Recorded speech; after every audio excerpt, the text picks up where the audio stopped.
रक्तदान नव्हे जीवनदान. कोल्हापूरच्या सरकारी इस्पितळातील ऑपरेशन विभागात धावपळ चालू होती. ऑपरेशन टेबलवर एक खेडू स्त्री निपचित पडली होती. बैलाने शिंग मारून बोकसल्यामुळे ती जबर जखमी झाली होती. तिला झालेली जखम तपासून डॉक्टरांनी तिचे ताबडतोब ऑपरेशन करायचे ठरवले.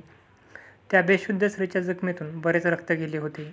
ऑपरेशनापूर्वी तिच्या शरीरात रक्त भरणे आवश्यक होते, म्हणून तिचे रक्त कोणत्या गटाचे आहे याची डॉक्टरांनी तपासणी केली. तिच्या रक्ताचा गट शोधला खरा, पण तो दुर्मिळ असल्यामुळे डॉक्टर चिंतेत पडले. त्या गटाचे रक्त दवाखान्याच्या संग्रहालयात शिल्लक नव्हते, म्हणून ते मिळवण्यासाठी प्रयत्न सुरू झाले. पण तशा रक्तगटाचा माणूस मिळत नव्हता. त्या स्त्रीचा प्राण तर अत्यंत धोक्यात होता. प्रत्येक क्षण महत्त्वाचा होता. हवे ते रक्त न मिळाल्यामुळे डॉक्टर काहीही करू शकले नाहीत. अखेर ती बिचारी प्राणाला मुकली. इस्पितळातील आपले काम संपवून घरी परत निघालेला एक कर्मचारी हे करुण दृश्य पाहत होता. त्याचे डोळे अश्रूंनी भरून आले. जड पावलाने तो चालू लागला. काही अंतरावर सायकलीचे एक दुकान होते.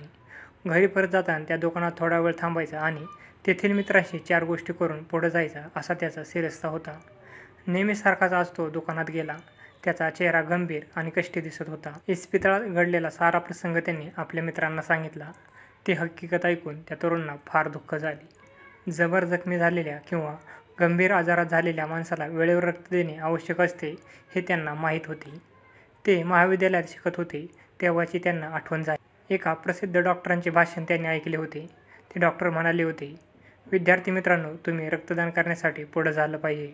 आपल्या रक्ताने एका माणसाचे प्राण वाचल्याचं समाधान तुम्हाला मिळेल. आम्ही डॉक्टर तुमच्या रक्ताची तपासणी करू. ते कोणत्या गटाचे आहे ते ठरवू. मग तुम्ही द्याल ते रक्त आमच्या रक्तपेढीतल्या वेगवेगळ्या गटात शास्त्रीय पद्धतीने साठवून ठेवू. गरजू माणसाला आमच्या रक्तपेढीतून रक्त दिलं जाईल. त्यामुळे त्या माणसाचे प्राण वाचतील. मानवतेची ती फार मोठी सेवा तुमच्या हातून घडेल. डॉक्टरांच्या या भाषणाने भारावून जाऊन त्या तरुणाने आपलं रक्त रक्तपेढीत दिलं होतं. आज त्या खेडू स्त्रीची हकीकत ऐकताना त्यांना ती जुनी आठवण झाली. त्याचबरोबर आपण नंतर कधीही रक्त दिलेलं नाही याची त्यांना वाईटही वाटले. योग्य गटाचे रक्त मिळाले नाही म्हणून पुन्हा कोणाचा मृत्यू होऊ नये यासाठी आपल्या परीने शक्य ते सर्व करण्याची त्यांनी निश्चय केला. ते डॉक्टरांकडे गेले. आपल्या रक्ताची तपासणी करून घेतली. ते कोणत्या गटाचे आहे यासंबंधी कार्ड त्यांनी मिळवले. एका मोठ्या वहीत आपली नावे लिहून त्यापुढे आपल्या रक्ताचा गटही लिहून ठेवला. वहीवर त्यांनी आपल्या मंडळाची नाव लिहिली. रक्तदान पेढी. या पेढीचे ते पहिले 5 सभासद होते. आपल्या या पेढीचे कार्यालय त्यांनी सायकलीच्या दुकानातून सुरू केले.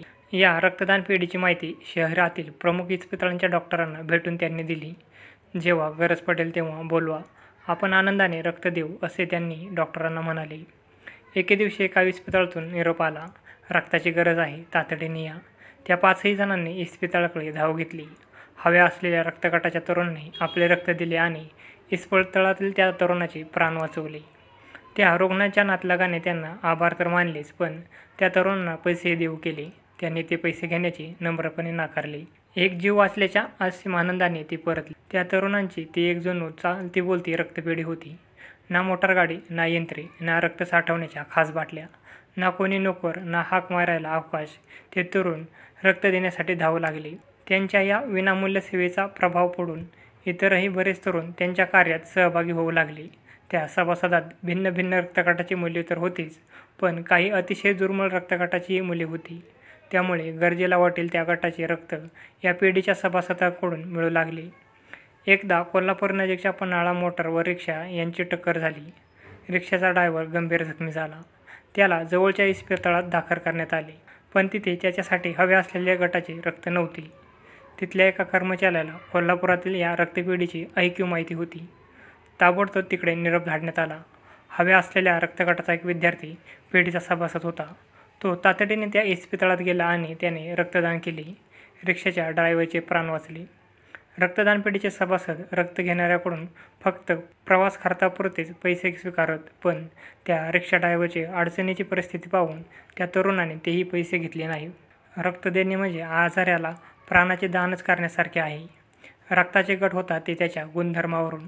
मग ते कोणत्याही धर्माच्या, जातीच्या किंवा भाषेच्या माणसाचे असो. ती व्यक्ती पुरुष असो वा स्त्री असो, ती रक्त रुग्णाला जीवनदानच देते. जातपात मानत नसते.